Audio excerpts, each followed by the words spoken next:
Maintenant que nous avons installé Unity, nous allons découvrir l'outil que nous allons utiliser tout au long de cette formation. Donc j'ai ouvert le logiciel et si vous n'avez pas ouvert le projet par défaut qui est le jeu Angry Bot de Unity, eh bien vous pouvez aller chercher ce jeu en cliquant sur File, Open Project, qui veut dire donc ouvrir un projet, et là vous pouvez avoir la liste de vos projets, ou vous pouvez partir rechercher un projet. Moi j'ai ouvert le projet AngryBot, qui est le projet par défaut de Unity 3.5. Donc ça c'est une scène d'exemple qui vous présente les capacités du moteur de jeu. Alors j'ouvre ce jeu et là donc j'atterris sur cette page. Donc dans cette vidéo je vais vous montrer l'interface de Unity 3D. Alors, déjà, première des choses, moi, mes éléments sont disposés de cette façon. Mais si vous cliquez à droite, ici, sur ce menu, vous allez pouvoir retrouver des dispositions différentes, avec plusieurs vues différentes à chaque fois. Chaque vue peut permettre de travailler un élément particulier de notre projet. Après, vous pouvez personnaliser vous-même vos vues en venant et en décrochant vos fenêtres, en replaçant vos fenêtres où vous le souhaitez, comme ceci. Si je veux, je peux mettre mon jeu à droite, et je peux positionner vraiment mes fenêtres comme je veux. Vous voyez que l'interface est très flexible. Après, une fois que vous avez positionné vos éléments, vous pouvez les enregistrer en sauvegardant votre layout. Donc moi, ce que je vais me faire, c'est que je vais me mettre en 2, 3.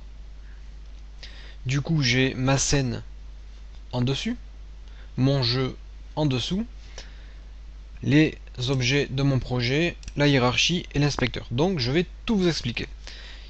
Je vais agrandir les fenêtres pour vous parler des fenêtres sur lesquelles je vais travailler. Donc là je peux pas.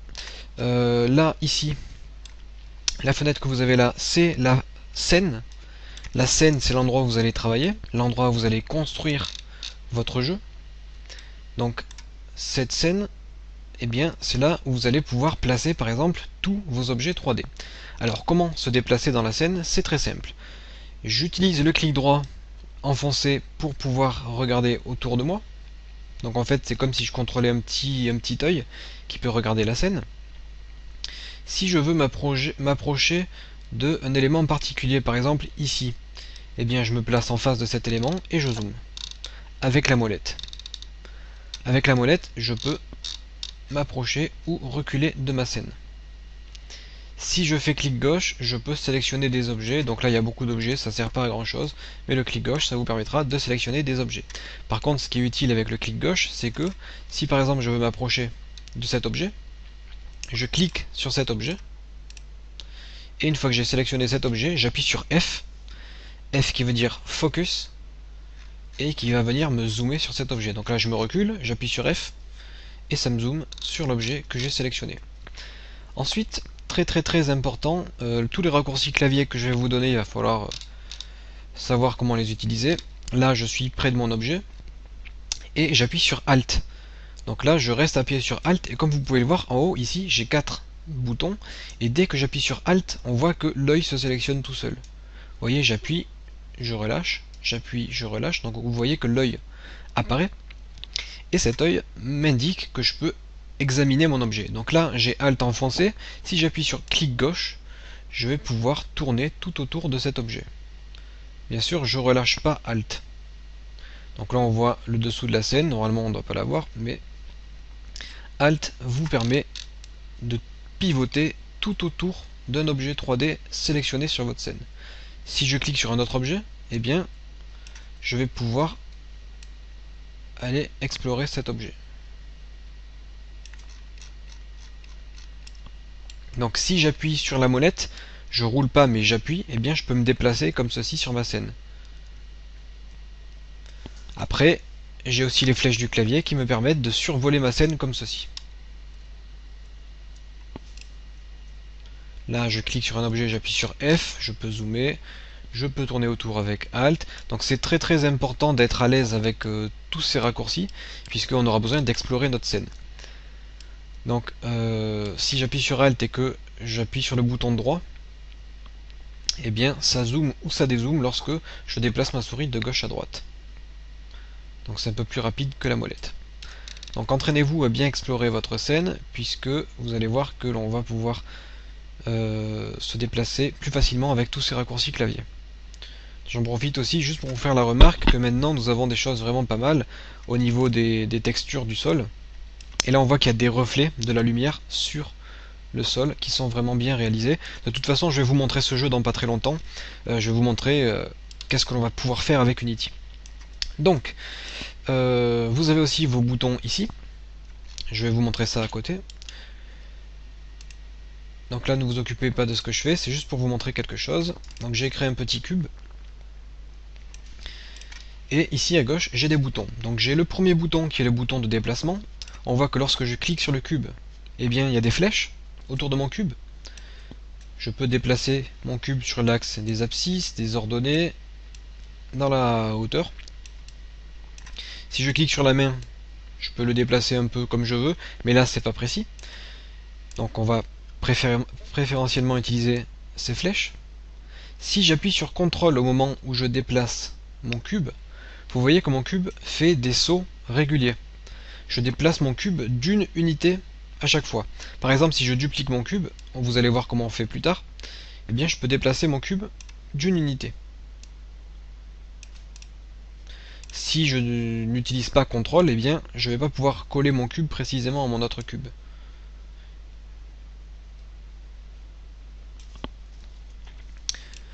Donc le deuxième bouton de cette petite barre d'outils, c'est l'outil de rotation. Je peux faire tourner mon cube sur les trois axes. Donc ça c'est pour appliquer toutes les rotations que l'on veut. Le quatrième bouton, c'est le bouton qui nous permet de redimensionner notre cube. Je peux le redimensionner sur la hauteur, sur la largeur, sur la profondeur, et je peux tout redimensionner d'un coup. Donc ça, ce sont les outils très importants que nous allons utiliser souvent. Vous avez ici, en haut à droite, un petit icône 3D qui nous permet d'explorer notre objet. Je peux me placer sur les côtés, sur le dessus, sur le dessous, avoir une vue 3D, etc. etc. Voilà, donc ça c'est vraiment le truc à maîtriser, c'est savoir comment bien se déplacer dans notre scène. Alors on va continuer à explorer Unity. Je vais me replacer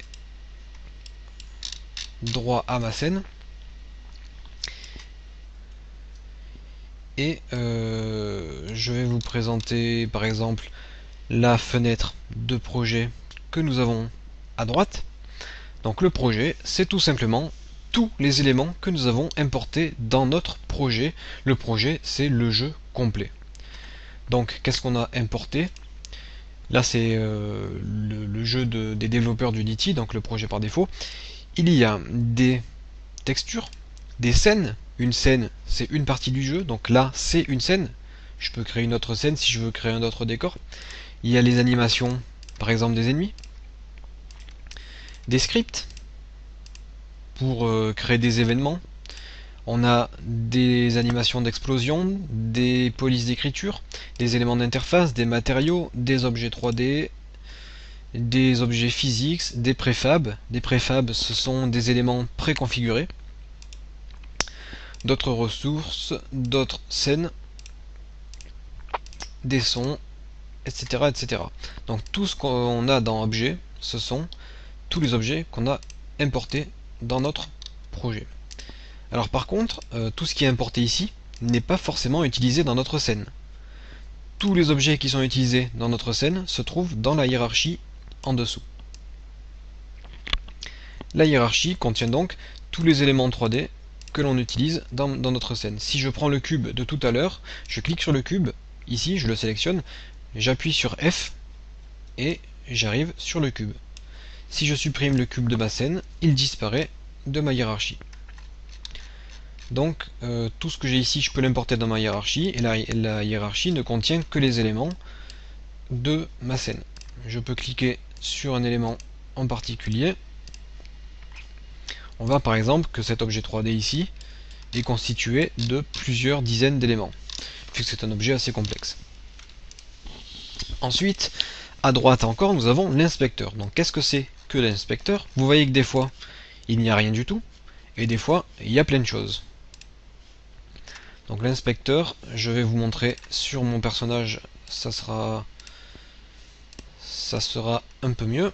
Donc l'inspecteur, c'est tous les éléments qui se trouvent sur notre personnage. Donc là, j'ai un personnage ici. Et si je clique sur ce personnage, j'ai des détails sur ce personnage dans l'inspecteur. Alors qu'est-ce qu'il y a? Il y a dans le transform toutes les informations à propos de ses coordonnées. Il est positionné à -7, 1, 13. Bon, après il y a des virgules, mais on va arrondir tout ça. Et là on a la position exacte de mon personnage sur les 3 axes. On a la rotation exacte de mon personnage sur les 3 axes et on a sa taille. Si je m'amuse à redimensionner mon personnage, vous voyez que ici dans Scale, eh bien la taille est modifiée. Je peux travailler précisément ici en mettant des valeurs 1, 1, 1, et mon personnage reprend sa taille d'origine. Si je fais tourner mon personnage, vous voyez qu'il y a une modification au niveau de la rotation. Ensuite, on a une capsule collider. La capsule collider, c'est tout simplement un objet de collision qui permet à mon personnage de ne pas passer à travers le décor. Un rigid body, c'est pour appliquer la gravité par exemple. Donc le personnage sera collé au sol. Ensuite, on a des scripts assez complexes.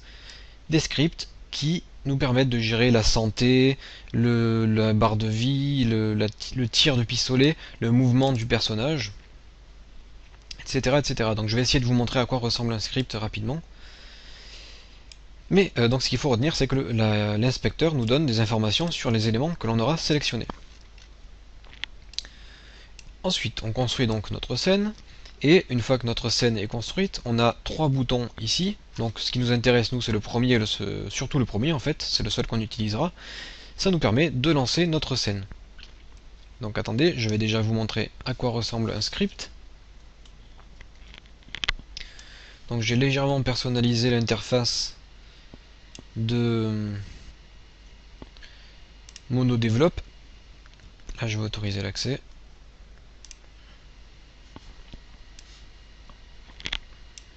Donc MonoDevelop, c'est l'éditeur de code par défaut de Unity.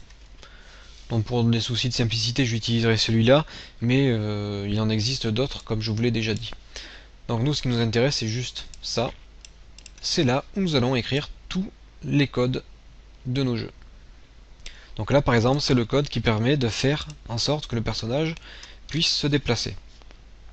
Ensuite, une fois qu'on a fini de programmer ça, eh bien notre code apparaît ici, on peut le prendre et le faire glisser-déposer sur notre personnage. D'ailleurs, on peut tout faire glisser-déposer. Si par exemple je vais prendre un objet ennemi par exemple, je prends un objet et je peux le faire glisser-déposer sur ma scène. Ensuite, cet objet, je vais pouvoir le déplacer, le redimensionner, etc., etc.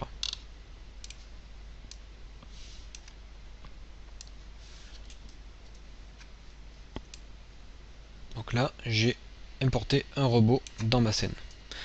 Si j'appuie sur espace, eh bien, j'agrandis la fenêtre sur laquelle je suis en train de travailler. Donc ça, c'est encore un raccourci très important.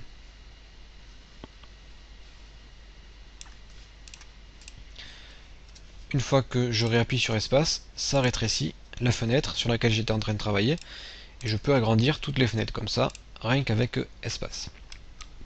Donc, je vais cliquer ici sur Maximize on Play, qui veut dire agrandir pendant le jeu. Et ce que je fais, c'est que je vais vous montrer le jeu ici que nous avons sous les yeux. Donc, je clique sur la flèche de démarrage et vous n'avez pas le son, probablement pas le son. Donc moi j'ai un casque en fait, j'ai le son dans le casque et j'ai le jeu ici. Donc par contre je vais essayer de vous donner le son. Voilà, donc j'ai activé le son du système pour que vous puissiez entendre donc les bruitages de Angry Bots, et nous allons faire ensemble une partie de ce jeu afin que vous puissiez voir ce que l'on peut faire avec Unity. C'est parti.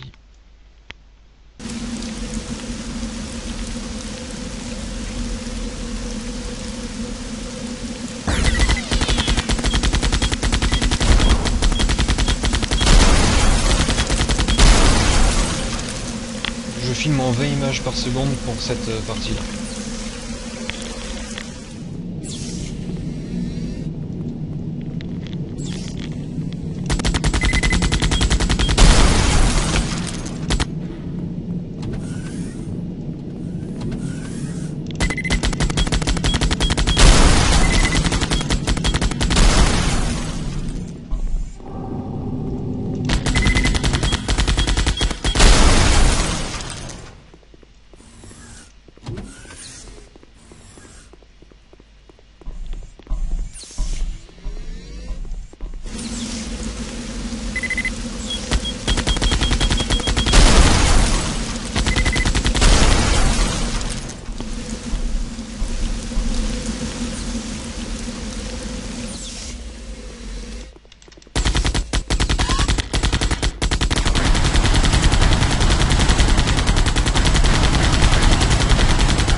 Voilà donc à peu près à quoi il faut s'attendre avec ce moteur de jeu.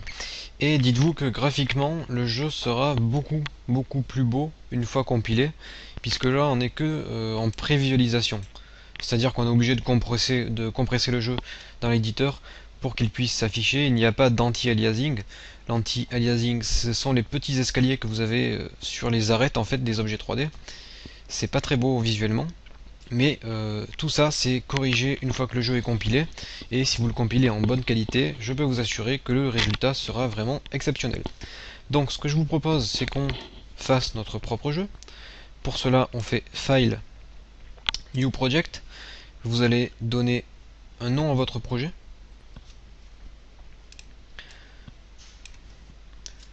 Je vais l'appeler Unity 3.5-tuto. Et nous allons importer des packages. Alors, qu'est-ce que c'est les packages? Les packages, ce sont tous les outils, tous les objets, tous les scripts, tout ce que vous pouvez imaginer, tout donc plein d'assets, des packs d'objets fournis par Unity pour que l'on puisse développer nos jeux. Donc ça, ce sont des outils en fait tout prêts. On va prendre le premier pack Character Controller qui nous permettra, comme son nom l'indique, d'avoir un outil qui permettent de faire en sorte que l'on puisse contrôler des personnages. On va prendre le particle ici qui va nous permettre de créer des systèmes de particules comme des explosions, du feu, de la fumée, etc. Alors cochez bien les mêmes packs que moi, parce que sinon on va pas pouvoir suivre la formation dans de bonnes conditions. Donc cochez bien ce que je coche. On prend les physics matériels qui vont nous permettre d'ajouter par exemple de la gravité, les scripts qui sont des scripts par défaut, les skybox pour faire des ciels, oui, donc créer des ciels dans Unity en fait. Les standards d'assets mobiles on les prend pas, mais c'est pour créer des jeux, par exemple pour l'iPhone. Nous on va prendre le terrain assets qui va nous permettre de créer des terrains plutôt bien faits. Pourquoi pas prendre le tree creator? Oui, on le prend, je sais pas si on l'utilisera. Ça nous permet de créer des arbres. On va prendre le water basics qui va nous permettre de créer de l'eau, donc des mers par exemple, des océans. Les rigid body.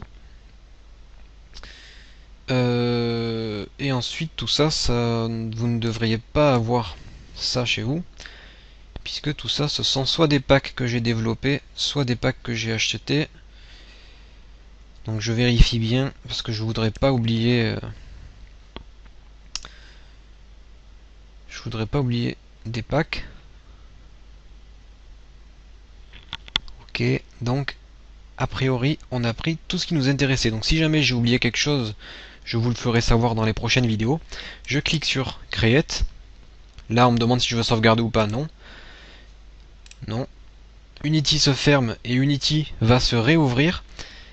Donc là, comme vous pouvez le voir, il va importer tous les packs que nous avons sélectionnés. Donc attention, ça peut être assez long, puisqu'il y a une décompression à faire.